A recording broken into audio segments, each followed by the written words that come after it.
Hello everyone and happy Halloween.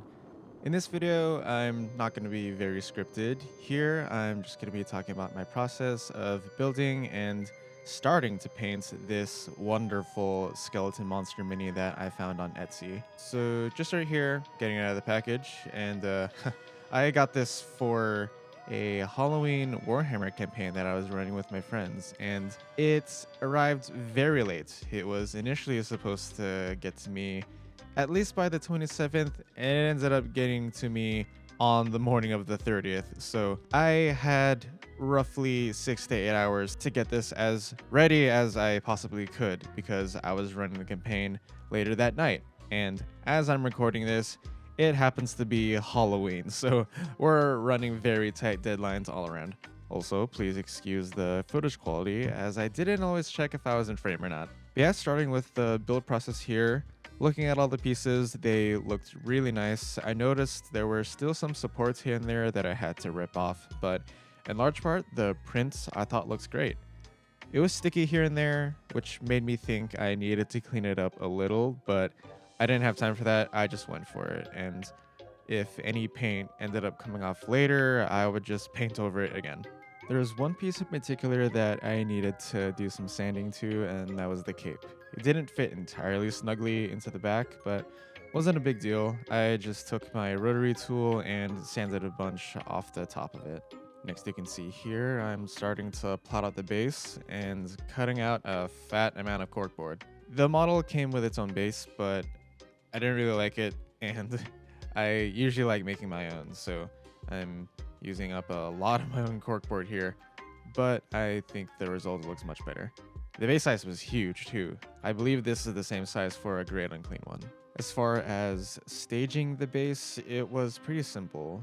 The way this model is posed, it has one foot propped up as though it's stepping on a mound of rocks. So kind of a typical hero rock setup. So one mound is much taller than the other, and interestingly, the left foot is kind of slanted as though he's mid-step, so I had to make a smaller piece on the higher side to make sure that his foot would slope more comfortably, if, if any of that makes sense. I then threw on a bunch of texture paste, which I now prefer to use over the usual sand and glue. The texture paste adds a lot more typography and makes the surface way more varied than flat glue and sand would.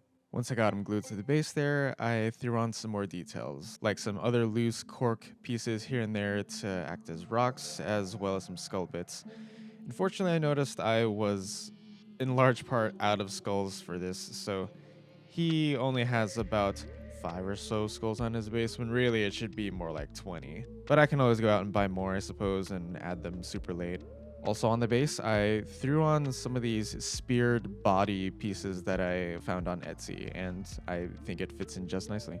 I did also make the mistake of not sealing the cork before priming, as in using thin super glue or Mod Podge and letting that soak and dry into the cork to make it solid so it doesn't flake later.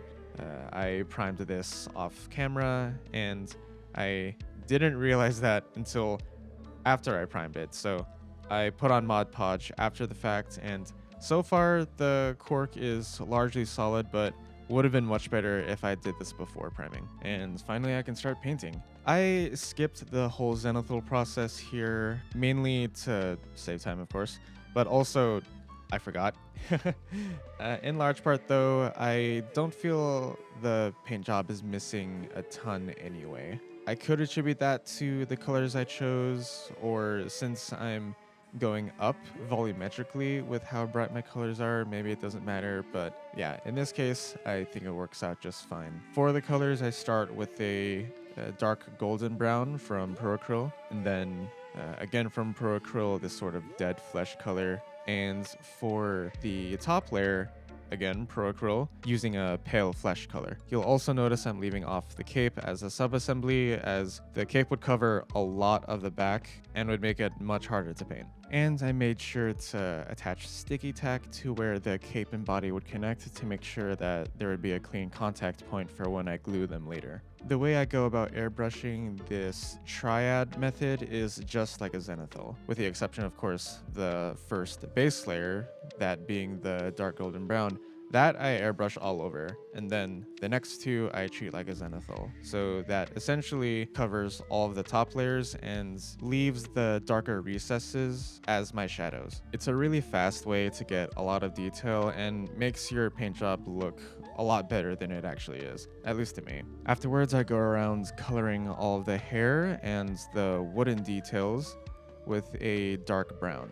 Then I go around getting all the metallics with a dark silver. You'll notice I painted the axe the same bone color, but I realized an axe made from bone probably isn't the best idea, at least structurally speaking, so I just went with the dark silver. And that's it.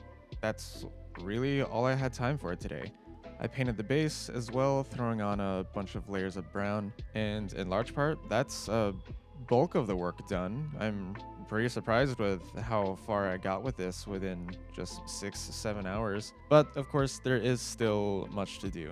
I'm not mad with this at all. It certainly looks better than bare resin, and definitely still presentable as the final boss of the campaign. Of course, this wasn't the only thing I painted. I also painted some castle ruin terrain and 24 Sons of Gondor. All of this within the span of 2.5 days, because for me, it's not the Halloween season without project crunching some Warhammer. Sorry my hobby Halloween video for this year is so scuffed. I had a lot of other things that came up this month, but I'm at least glad I could do something. Hopefully next year I'll have something much more involved.